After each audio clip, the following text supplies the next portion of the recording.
तुम्हा लोकांना बोर्डामध्ये कोणते प्रश्न विचारणार आहे, तुम्हा लोकांना बोर्डामध्ये कोणत्या गोष्टी विचारणार आहेत, तुम्हा लोकांना पेपरमध्ये कोणत्या कोणत्या वस्तू इंपॉर्टेंट आहेत, ठीक है। आप लोगों को बोर्ड्स में कौन से क्वेश्चन पूछने वाले हैं, कौन से आपके लिए टॉपिक इंपॉर्टेंट है, फिर चाहे ग्रामर के हो, राइटिंग स्किल के हो, या फिर किसी चैप्टर के हो, या फिर किसी चैप्टर में से देने वाला पैसेज हो, वो सारी की सारी चीजें आपको बस एक ही जगह पे मिलने वाली है और ऑफिशियल जगह पे मिलने वाली है, that is your text book. ठीक है, किसी और बुक में जाने की जरूरत नहीं है। हम जाते हैं बहुत सारी दुकान में लेके आते हैं इतनी सारी बुक्स की नहीं, इसमें से स्पेसिफिक ग्रामर पढ़ेंगे, इसमें से स्पेसिफिक राइटिंग स्किल पढ़ेंगे, इसमें से स्पेसिफिक चैप्टर्स पढ़ेंगे, इसके आंसर्स मिल जाएंगे, इस साइड पे आंसर मिल जाएंगे, उस साइड पे आंसर मिल जाएंगे। लेकिन सबसे इंपॉर्टेंट बात, आप सबसे पहले जिस चीज को इग्नोर करते हो वो आपकी टेक्स्ट बुक है। आपके टेक्स्ट बुक के स्टार्टिंग के पेजेस में ही दे रखा है कि आपको क्या क्या पढ़ना है और क्या क्या नहीं पढ़ना है। वहां पे आपको लैंग्वेज स्किल्स, राइटिंग स्किल्स, ठीक है, प्रोज, कॉम्प्रिहेंशन, ऐसे बड़े बड़े पैसेज मिल रहे होंगे, मोस्टली ब्लू, ग्रीन और पिंक जैसे बॉक्सेस में। ठीक है, सो उसी चीज में से आपको देखना है कि पढ़ना क्या है। क्लियर। उसके बाद अगर आपको इंग्लिश में अच्छे मार्क्स चाहिए तो सबसे पहली बात, मैंने सबसे पहली बात बोली, क्या चाहिए? प्रैक्टिस। ठीक है, आप कितना भी अपने दिमाग में रख लो कि नहीं इसका आंसर ऐसा होता है, ठीक है। हाँ, अगर वो पैसेज के आंसर है तो आप उसको याद करके जा सकते हो, क्योंकि हो सकता है कि कोई ना कोई क्वेश्चन मिल जाए। लेकिन राइटिंग स्किल्स में क्या करोगे, उसको याद करके जाओगे। ठीक है, मैं बोलता हूँ, ठीक है, आप लोगों को मैंने एक टॉपिक बता दिया, टॉपिक का नाम है एक्सपेंशन ऑफ आइडियाज। ठीक है, उसमें से मैंने बोला कि आपको कल क्वेश्चन पूछूंगा मैं उसके हिसाब से और आपको आंसर्स लिखने हैं। तो मुझे एक बात बताओ, कितने लर्न करके जाओगे, कितने ज्यादा लर्न करके जाओगे? क्योंकि अगर आप अपने टेक्स्ट बुक में देखोगे कम से कम 4-5 मिल जाएंगे, चैप्टर्स में मिल जाते हैं। जैसे फॉर एग्जांपल अगर आप लेट्स मार्च में देखोगे तो शायद उसमें मिल सकता है। ठीक है, उसके बाद अगर मैंने आपको बोल दिया कि आप एक्सटर्नल भी पढ़ाई करके जाओ, ठीक है, तो वहां पे आपको तो दुकान पड़ी है, प्रोवर्ब्स है, कोट्स है, ठीक है, इतने सारे स्टेटमेंट्स है, वो सारी चीजें आप लर्न कभी नहीं कर सकते। It is impossible for you to learn all these things. ठीक है, क्योंकि अगर आप प्रोवर्ब्स देखने जाओगे तो वो तो मैंने आपको कम से कम 10-12 दे रखे ऑलरेडी। तो आप इंग्लिश में तो क्या बोलते हो, आपकी उस भाषा में रट्टा, वो कभी नहीं कर सकते। It is impossible for you to memorise इधर कुछ भी, क्योंकि आप कुछ भी मेमोराइज करके जाओगे, चांस ही नहीं है पूछेंगे नहीं पूछेंगे करके। फॉर एग्जाम्पल आप पढ़ के चले गए लेट्स मार्क का चैप्टर, पूछ लिया जॉन ऑफ आर्क, क्या करोगे? ठीक है, आप रट्टा मार के चले गए नाइट ऑफ द स्कॉर्पियन, ठीक है, और पूछ लिया एनिमल्स, तो वहां पे क्या करोगे? मिक्स कर दोगे। कि यहाँ पे वॉल्ट विटमैन बताते हैं कि हमें स्कॉर्पियन से दूर रहना चाहिए। ठीक है, इंसान हमारे लिए हानिकारक है, क्योंकि इंसान डंक मारते हैं। दोनों पोएम मिक्स कर लोगे ना, और पता चला आपने दो पोएम मिक्स कर ली, फॉर एग्जांपल लर्न करके चले गए पुली, और वहां पे पूछी where the mind is without fear. ठीक है, उधर भगवान ने जो आखिरी क्वालिटी जो हमको नहीं दी है वो है फियर। ठीक है, कचरा कर दोगे उधर कचरा, क्योंकि मैंने देखे ऐसे पेपर्स, मैं पिछले साल जब पेपर्स चेक कर रहा था ना, मेरे ट्यूशंस के देख लो या फिर क्लासेस के देख लो, तो जब पेपर्स चेक कर रहा था तो इतने खतरनाक अजूबे मिलते हैं पेपर चेक करने के टाइम में, सच बता रहा हूँ बहुत मजा आता है। लेकिन फिर दुख भी होता है कि अपने स्टूडेंट है। वो क्या करते हैं, उनको अगर आंसर नहीं आ रहा है तो वो मराठी में लिख के रख देते हैं, लेकिन इंग्लिश की लैंग्वेज में। अभी कुछ दिनों पहले का एक किस्सा हुआ था, आप ही के बैच में से कोई तो बच्चा है, नहीं आपके बैच में से नहीं है, वो दूसरे स्कूल में से, किसी स्कूल में से। तो उसमें क्या हो गया कि उसका पेपर चेक कर रहा था, उसके पेपर में चेक करते वक्त उसने क्या किया था, वहां पे लिख रहा था figure of speech, figure of speech में लिखना था रेपिटेशन, उसने लिख कर रख दिया रिप्रोडक्शन। ठीक है, सो अभी वो लाइन क्या बन रही है देखो, the figure of speech used in the following poem is reproduction. क्यों? उसको पूछा क्यों, तो वो बोल रहा था नहीं सर स्पेलिंग सेम सेम लगी। तो ऐसा आप लोग नहीं करना। देखो, अगर आप अगर सब एक्यूरेट भी लिखते हो, लेकिन अगर आपकी हैंडराइटिंग अच्छी नहीं है तो उसमें भी आप प्रॉब्लम में जा सकते हो, क्योंकि हैंडराइटिंग कितनी ज्यादा जरूरी होती है। मैंने आपको एक बार पेपर दिखाया था, एक का, उसका नाम क्या था, तलमले, उसका पेपर दिखाया था आपको मैंने। ठीक है, सो आपके लिए सबसे जरूरी बात ये होती है कि आप प्रैक्टिस करो। तो मैंने आपके लिए ऑलरेडी ये बता के रखा है कि अपन अगले जितने भी संडे आने वाले हैं उन सारे संडेज में क्या लेंगे, पेपर्स। आपके बाकी का टाइम निकाल के पेपर लेंगे, ऐसा नहीं कि आप किसी चीज को छोड़ दोगे, मतलब अगर आपके घर में कुछ है तो उसको छोड़ दोगे, स्कूल में कुछ है तो उसको छोड़ दोगे, ऐसा कुछ नहीं है। जब टाइम फ्री हो जाएगा, जब आप सारी चीजों को फ्री कर लोगे, उसके बाद हम पेपर्स लेंगे। तो पहला पेपर होने वाला है जनवरी 7, दूसरा जनवरी 14, तीसरा जनवरी 21, चौथा जनवरी 28, फिर होगा फरवरी 4 को, फिर उसके बाद फरवरी 11 को। उसके बाद हम पेपर सेट चालू करेंगे। ठीक है, ये सारे पेपर्स 80 मार्क्स के होंगे। आपका जो टाइम रेंज होगा वो 3 आवर्स का होगा। और पासिंग मार्क्स कौन से होंगे एक बार बता दो। जनवरी 7 के लिए पासिंग मार्क है 40, जनवरी कितना 14 के लिए पासिंग मार्क है कितना 50, गुड। उसके बाद जनवरी 21 के लिए, जनवरी 28, फरवरी 4, ठीक है, और फरवरी 11 75। अगर आप ये रेंज अटेंड कर सकते हो तो कर लो, क्योंकि अगर आपने एक बार 75 तक के पहुंचा लिए तो फिर आप इजीली 85 to 95 स्कोर कर सकते हो अपने इंग्लिश के पेपर्स में। और प्रैक्टिस जरूरी किस लिए है, अभी आपको कुछ दिनों पहले पेपर आया था, पेपर में लिखा था कि राइट द कॉन्क्रीट नाउन करके। ठीक है, आपको आता है कॉन्क्रीट नाउन, ऐसा कुछ क्वेश्चन आया था अभी तक? नहीं, तो देखो ऐसे घुमा के पूछते हैं, वहां पे लिखना सिर्फ नाउन ही था।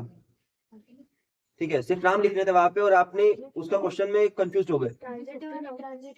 Transitive verbs, intransitive verbs, finite verbs, infinite verbs. ठीक है, तो ये सारी चीजें बहुत कंफ्यूजिंग होती है, लेकिन टॉपिक सबके सब सिमिलर और सबके सब इजी है। अगर मैंने आपको बोल दिया कि प्रेजेंट पार्टिसिपल ढूंढो तो आईएनजी वाला वर्ब ढूंढोगे। ठीक है, अगर मैंने बोल दिया कि जेरेंड ढूंढो तो कौन सा ढूंढोगे? आईएनजी वाला ढूंढोगे। अगर मैंने बोल दिया कि V4 ढूंढो तो कौन सा ढूंढोगे? सीधी सी बात है, गुड। अभी पेपर में आपको घुमा के पूछते हैं, write any two verbs which are gerund and present participle also. Answer simple है, लिखने कौन सा है? आईएनजी वाले कोई भी दो वर्ब्स, लेकिन फिर वहां पे कंफ्यूज, जेरेंड प्रेजेंट पार्टिसिपल, कुछ करना क्या उधर? आंसर काफी सिंपल होते हैं। सबसे पहली बात प्रैक्टिस करो। प्रैक्टिस इसलिए करो, प्रीवियस ईयर के पेपर छुड़ाओ, जिसकी वजह से आपका सबसे जरूरी बात, आपके कंसेप्ट क्लियर हो जाएंगे कि क्वेश्चंस कैसे पूछे जाते हैं। क्लियर, अगर क्वेश्चंस क्लियर है आपके कि कैसे पूछे जा सकते हैं तो आंसर काफी हद तक क्लियर हो जाता है। ठीक है, अगर आपको पता है कि लिखना क्या है तो आपको यह पता है कि आप कितना और क्या लिखने वाले हो। और सबसे पहली बात मैंने हमेशा से बोला है कि पर्सनल रेस्पॉन्स में कितना कितना कितना लाइन चाहिए, 8 to 10 लाइन्स, वो भी अच्छी हैंडराइटिंग में। अगर अच्छी हैंडराइटिंग में लिखते हो तो आपको मार्क्स इजीली मिल जाएंगे। उसके बाद अगर आपके पास राइटिंग स्किल्स है, for example expansion of ideas है, तो उसको अटेंड करो 2 पेजेस में इजीली। स्पीच तो फ्री में आपको मिल गई है, मैंने स्टार्टिंग और एंडिंग लिख के दिया, आपको बस बीच का सेक्शन लिख के उसको खत्म करना है। ठीक है, तो हर राइटिंग स्किल में से जो आपको आता है वो मैंने ऑलरेडी पढ़ाया है, तो ये आपकी जिम्मेदारी होती है कि आप उसको कितना प्रैक्टिस करते हो। पिछले साल के जितने पेपर है वो सारे पेपर निकाल लो, उसको प्रैक्टिस करो। थोड़े बहुत एक्स्ट्रा पेपर्स निकाल लो, उसको प्रैक्टिस करो। कुछ 50-60 पेपर मैं दे दूंगा, उसको प्रैक्टिस करो। 50-60 कम हो गई क्या? 100-200 दे देंगे, कोई प्रॉब्लम नहीं। ठीक है, तो वो सारी चीजों प्रैक्टिस करने के बाद आपको एटलीस्ट इंग्लिश के पेपर में कॉन्फिडेंस आएगा, आप जाके लिख सकते हो। ये मेरे पेपर के बारे में बता रहा हूँ, क्योंकि सबसे मतलब आपके लिए तो सबसे बुरी बात यही है कि सबसे पहला पेपर इंग्लिश का है, लेकिन जो पढ़ते हैं ना उनके लिए सबसे अच्छी बात यह है कि सबसे पहला पेपर इंग्लिश का है, क्योंकि टाइम बहुत मिल जाता है। समझे? गुड। और अगर आपका पहला पेपर अच्छा जाता है तो आपको कॉन्फिडेंस ये होता है कि आपका दूसरा पेपर भी अच्छा जाएगा। उस कॉन्फिडेंस के चक्कर में आपका मतलब थोड़ा विश्वास बढ़ जाता है खुद के ऊपर, वो पेपर अच्छे से जाता है, वो भी अच्छे से चला गया तो उसके बाद का भी जाता है। लेकिन अगर पहला ही पेपर खराब छुड़ा के लाओगे तो क्या करोगे वहां पे?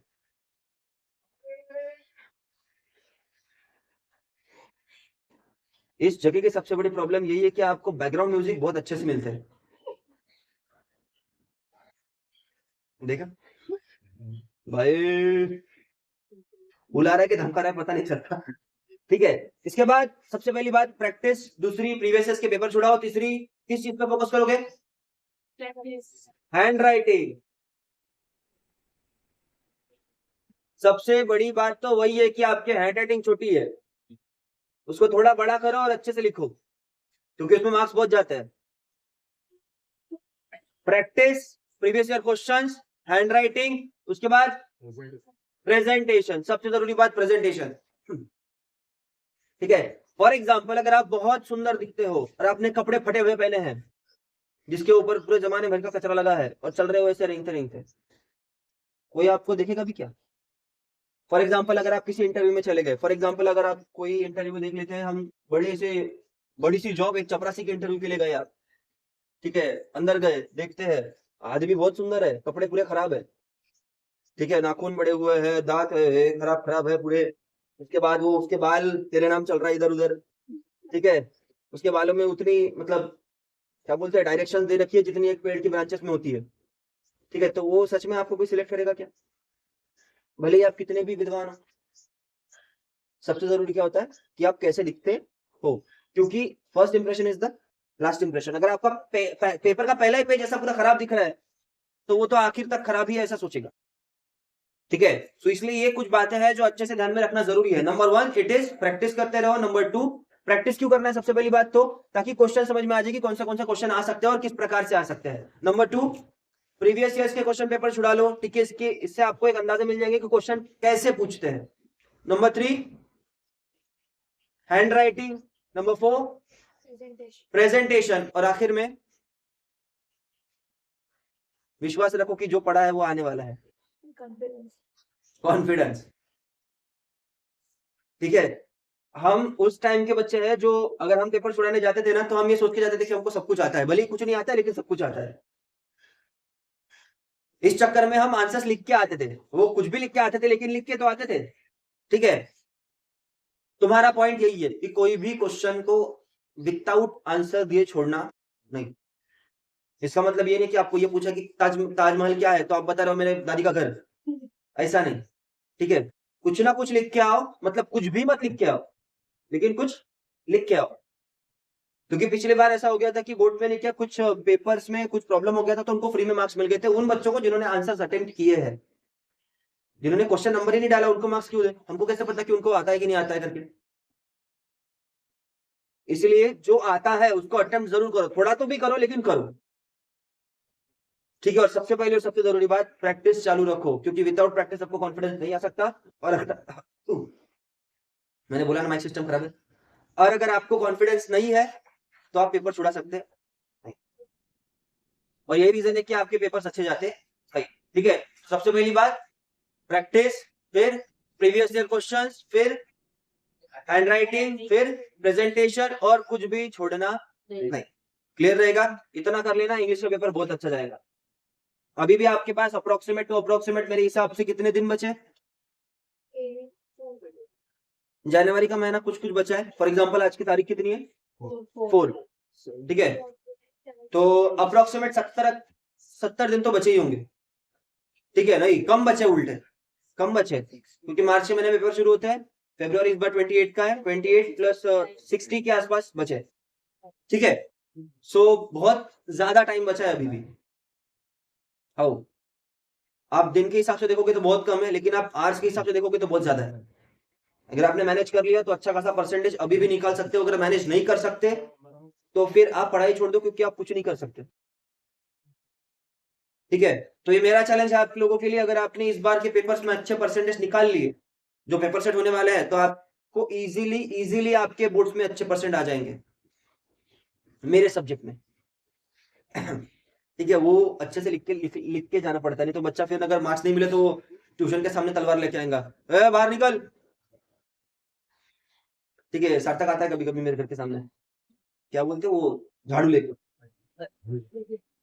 ठीक है। So I want you people to practise perfectly. I want you people to do every kind of work that I'm giving to you. I want you people to excel in this language. I want you people to get good grades in this language. I want you people, good grades matlab not 90 to 93, it is 100.